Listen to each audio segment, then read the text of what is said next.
ये महाभारत का एपिसोड 263 का नेक्स्ट पार्ट है। देखते हैं बलराम जी आए प्ले करें। हाँ यार प्ले।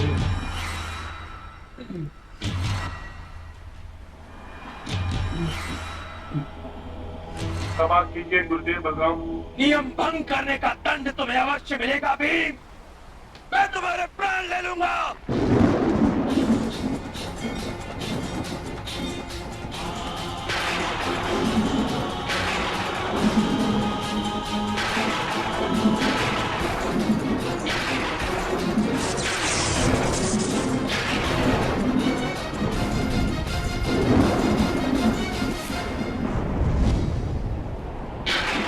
उठो और मेरे साथ बंद करो भीम।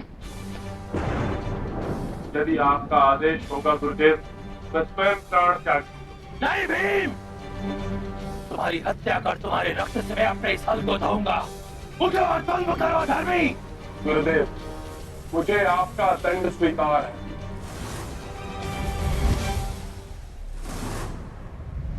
किंतु मैं आपके साथ द्वंद नहीं कर सकता। यदि ऐसा है भीम, तो प्राण त्यागने के लिए सज्ज हो जाओ।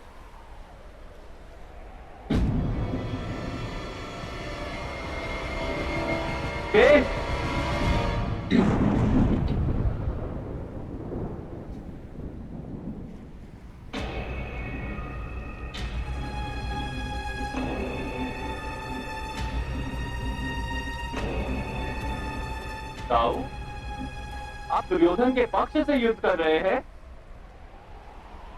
किंतु आपने तो युद्ध ना करने का प्रण लिया है। अर्थात आप अधर्म कर रहे हैं दाऊ। गदा युद्ध के नियमों को भंग करके इसने घोर अधर्म किया है। पता इसके दंड देने हेतु यदि मुझे भी अधर्म करना पड़े तो मैं करूंगा।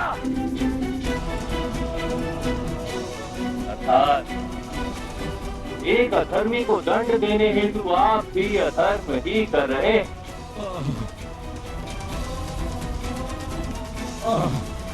तो इसमें माता इनका क्या दोष?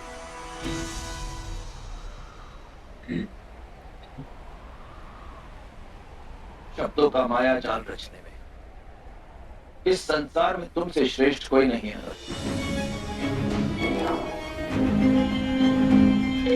तुम्हारे स्तर का मेरे पास कोई उत्तर नहीं है, परंतु इतना अवश्य कहूंगा, आज इन्हीं शब्दों की सहायता से तुमने स्वयं अपने केश आदमी छल किया है। आप बड़े प्रिया हैं दाऊ। आपसे छल नहीं करूंगा तो फिर किससे करूंगा? दाऊ, नियति ने इस युद्ध का निर्माण छल की नींव पर ही किया था दाऊ। तो छल तो होना ही था।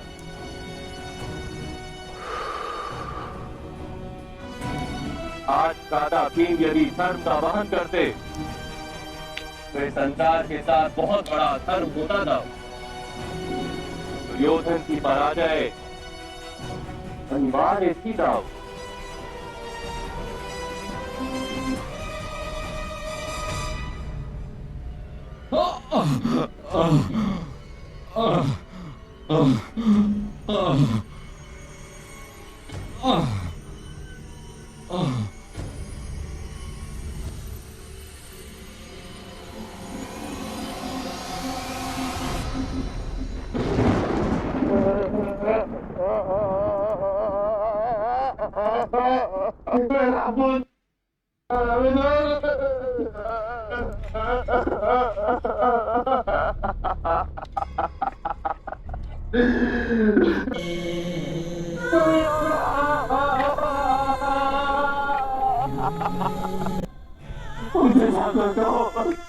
मैं बहादुर स्वीकार करता हूँ।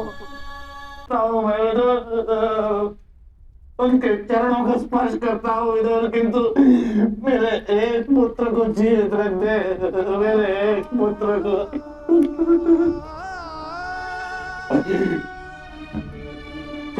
जाओ इधर, जाओ जाकर के बात करो।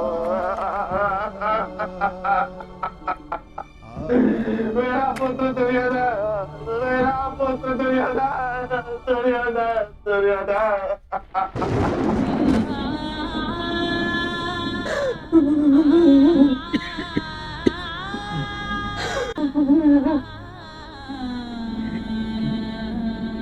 जीजी,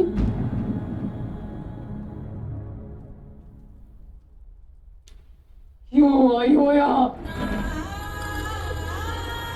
मेरे आंसुओं का हृदय को शांत करने आई हो। देखो, मेरी आंखों पर तो पट्टी है, किंतु तुम अवश्य देखो, इस विनाश को देखो। मेरी उजड़ी हुई कोख को देखो, देखो दुष्ट कुंती देखो, मेरा सर्वनाश हो गया है। तुम्हारे पापी पुत्रों ने मेरा सर्वनाश किया है। जी जी, मैं तो केवल आपके चरणों में अपने प्राण त्यागने आई हूँ, प्राण त्यागने आई हो। निकट आओ, निकट आओ कुंती, मैं स्वयं अपने हाथों से तुम्हारे मस्तक को दर्शनरत कर दूंगी।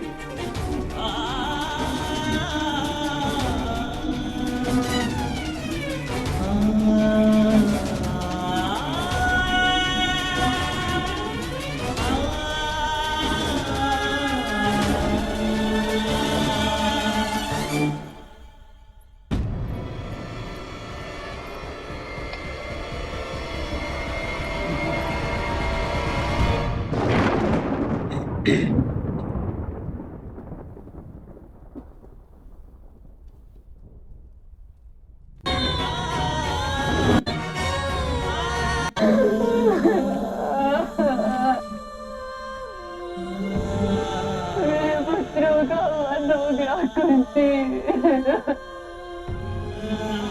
जी जी, आपके पुत्रों का वध हुआ है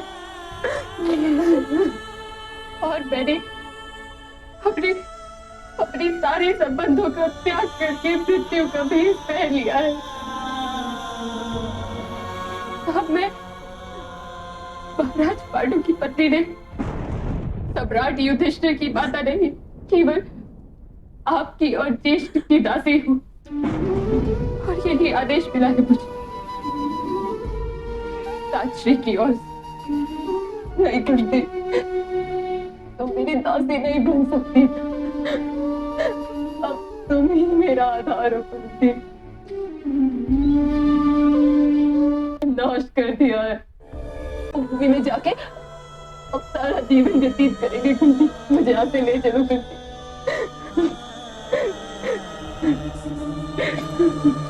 जी, महाराज पांडु के पुत्र आपसे आशीर्वाद लेने बाहर आपकी प्रतीक्षा कर। यहाँ नहीं, मैं हस्तिनापुर में उन्हें आशीर्वाद दे दूंगी। अभी मेरा हृदय पीड़ा से भरा है कुंती। मेरे मुख से केवल श्राप निकलेगा।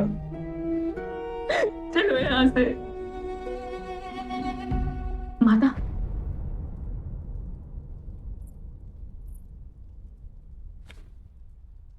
आप अपने श्राप और क्रोध का भार मेरे सर डाल दीजिए। ये प्रतिशोध अग्नि मेरे ही हृदय से उठी थी। हाँ द्रौपदी, अवश्य प्रतिशोध की अग्नि तुम्हारे ही हृदय से उठी थी।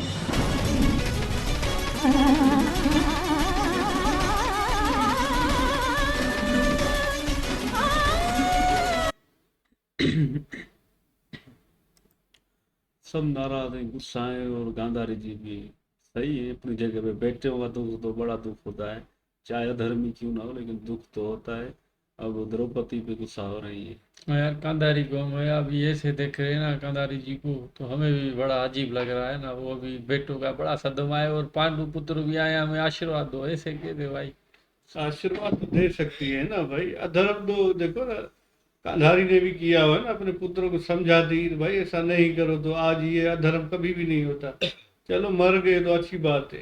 हाँ भाई, गांधारी जी तो भाई बस पट्टी ला उतारे ना तो अच्छा हो जाएगा। और बलराम जी मुझे समझ नहीं आते, एक वक्त के लिए खुद ही कहा मैं तो आपका शिष्य हूँ, मैं मतलब दूसरे जन्म में बड़ा भाई बना हूँ, मैं शेषनाग था, ये था। और अभी अपने ही भाई को जो खुद कह रहे थे बड़े हैं, मतलब इस जन्म में मैं बड़ा हूँ लेकिन हर चीज में वो है, मैं तो शिष्य हूँ। फिर ऐसे बेसबाजी, तो ये टाइम नहीं सही था ना। कृष्णा जी फिर भी सही थे यार।